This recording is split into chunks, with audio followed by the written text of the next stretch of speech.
Hello there, everybody, and again, welcome to another video in the Coreset 2021 complete set review, where I, the Blind Eternity, will be covering every single card from the set. And this video will be specifically focused on multicolor. There's not a lot of multicolors, so this video is going to be rather short. So I will take my time on some of these cards if I think they are worth it. So without further ado, let's bring in the Alpine Houndmaster. Back in the white video, we kind of talked about this card. This is a 2-mana 2/2. When Alpine Houndmaster enters the battlefield, you may search your library for a card named Alpine Watchdog and or a card named Ignis Cur. Reveal them, put them into your hand, then shuffle your library. Whenever Alpine Houndmaster attacks, if it gets plus X, or it gets plus X plus O until end of turn, where X is the number of other attacking creatures. This is very good and limited, especially if you happen to have Alpine Watchdog and Ignis Curs. Those cards alone, again, aren't anything special, but just get that add a little value with this guy. Now, this card, if it is going to see constructed play, is because of the second ability, because you're not going to play those other cards in constructed because they're garbage. But when it attacks, it gets plus X plus O until end of turn, where X is the number of other attacking creatures. If there's a go wide red-white strategy in standard, this guy's going to be probably one of your better cards in that deck. But I'm going to lean towards no for constructed. Conclave Mentor. Conclave Mentor is a 2-mana 2/2. If one or more +1/+1 counters would be put on a creature you control, that many +1/+1 counters are put on that creature instead, +1. So it puts an additional counter than what would have been put on it otherwise. And when it dies, you gain life equal to its power. So this card's just another Hardened Scales effect. I think it's great. I think it could see play as a couple, like maybe a 2 of in Hardened Scales and Pioneer. I don't see Standard, and yeah, play this in Limited. At worst, it's a bear that gains you 2 life when it dies.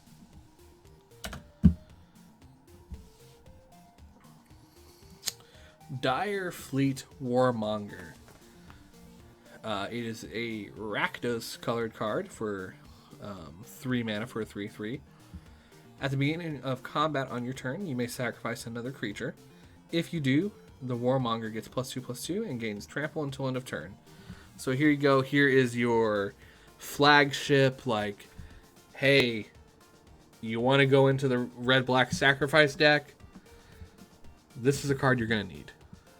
Other than that, nowhere else. Experimental Overload. Is it? And so the thing that is, if you have played Magic for a while, you may already know, in Limited, the multicolor cards generally point you in a direction. They generally are telling you what that color combination is doing in the Limited format. So let's look at this one. 4 mana is it in sorcery that you create an XX blue and red weird creature token, where X is the number of instants and sorceries in your graveyard. Then you may return an instant or sorcery card from your graveyard to your hand, and you exile the Experimental Overload. So blue-red is a spell-slinging instant and sorcery primary deck that probably has a secondary non-combat damage theme, and this is going to make a big dude for you. And return a instant or sorcery to your hand. That's what it does. Limited, nowhere else. The black-white uncommon is a 3 mana 1/4 flying lifelink creature. So white-black is lifelink. At the beginning of your end step, if you gain 3 or more life this turn, each opponent loses 3 life. So again, this is all about life manipulation. So that's your sign. Here's your sign. And most of these cards are going to be limited, playable only. But let's look at this Leafkin Avenger. 4 mana for a 4/3. Tap to add green mana for each creature you control with power 4 or greater. Here's your sign. And pay 7 in a red.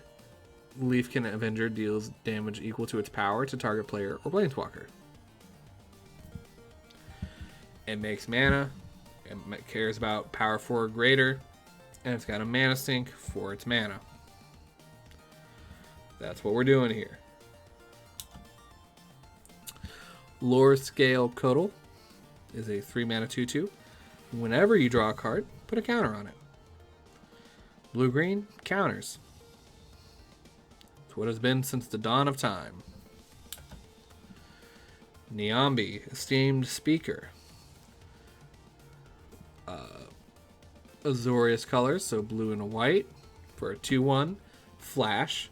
When Niambi, Esteemed Speaker, enters the battlefield, you may return another target creature you control to its owner's hand. If you do, gain life equal to that converted creature's mana cost.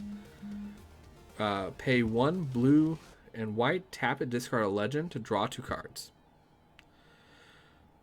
So, this goes well with Baron. This is kind of what I think Baron should have been, just to be honest. But, sure. And the legend thing's kind of cool.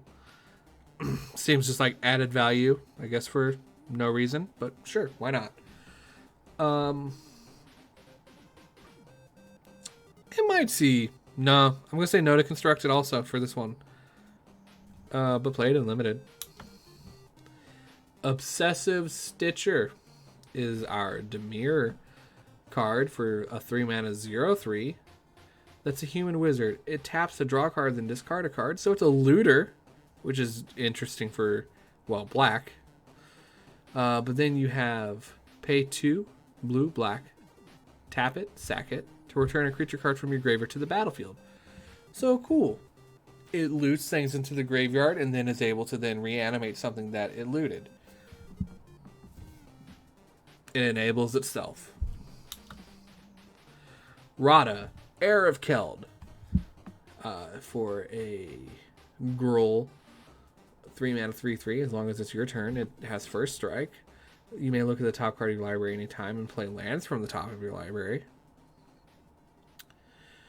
And it's got a 6 mana activated ability where Rada gets +X/+X, where X is the number of lands you control. So red-green is about lands and having stuff that is 4 power or more. This could see constructed play. I think this could see constructed play in a red-green deck. The fact that it is a pseudo Prophet of Kruphix is kind of cool. That is better at fighting. Not Prophet of Kruphix, Courser of Kruphix. I'm sorry, Courser of Kruphix. Rin and Seri, inseparable. Aren't they just adorable? This is a 4 mana 4/4. Whenever you cast a dog spell, make a 1/1 cat. Whenever you cast a cat spell, make a 1/1 dog. Pay Naya, so red, green, white, tap. Rin and Seri, inseparable, deals damage to any target equal to the number of dogs you control, and you gain life equal to the number of cats you control. So this is what people are going to think is going to make a cat dog deck in standard possible. Haha, cat dog. It's a commander card. It's going to be a dog cat commander deck until the end of time. Probably going to be easily become the most popular Naya deck in all of existence because people like cats and dogs. I'm calling it. Give it a month. This will be the number 1 EDH deck for Naya in a month. Sanctum of All. Wooburg. The whole mana spectrum. White, blue, black, red, green for the legendary Enchantment Shrine. Let's try that again. Enchantment Shrine. At the beginning of your upkeep, you may search your library and or graveyard for a shrine card and put it onto the battlefield. If you search your library this way, shuffle it. If an ability of another shrine you control triggers while you control 6 or more shrines, that ability triggers an additional time. So it's a Panharmonicon style effect for shrines, and it lets you just put shrines into play. I don't see this having any constructive playability because the shrines just aren't high enough impact and they're super slow for current standard. If you're lucky and open this and can assemble the shrines, it's a cool limited deck. I still think it's bad, but this will see play in EDH because people are going to want to play this and make their shrines. Twin Blade Assassins. 5 mana 5/4 at the beginning of your end step. If a creature died this turn, draw a card. Again, green black just cares about creatures dying, not necessarily them being sacrificed, and it gives you some card draw. And a 5/4 body for 5 mana is pretty good. So limited playable, constructed nah. Watcher of the Spheres. Here is the white-blue uncommon. That is a 2 mana 2/2 flyer. Pretty good rate. Creature spells with flying you cast cost 1 less to cast. Okay, now we're talking. Whenever another creature with flying enters the battlefield under your control, Watcher of the Spheres gets +1/+1 until end of turn. Again, these cards continually are just designed with, hey, this is just good, and then let's add a little bit more. It's absurd. Probably going to see some play in constructed because I think there's just too much of a critical mass of good flying matters cards.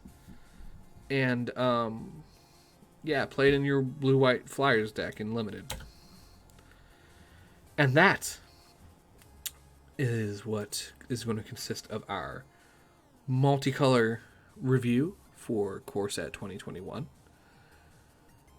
Tell me what you think about these. Again, the multicolor mostly is just the signpost cards for the different archetypes in limited, so that's where you're going to see most of these cards.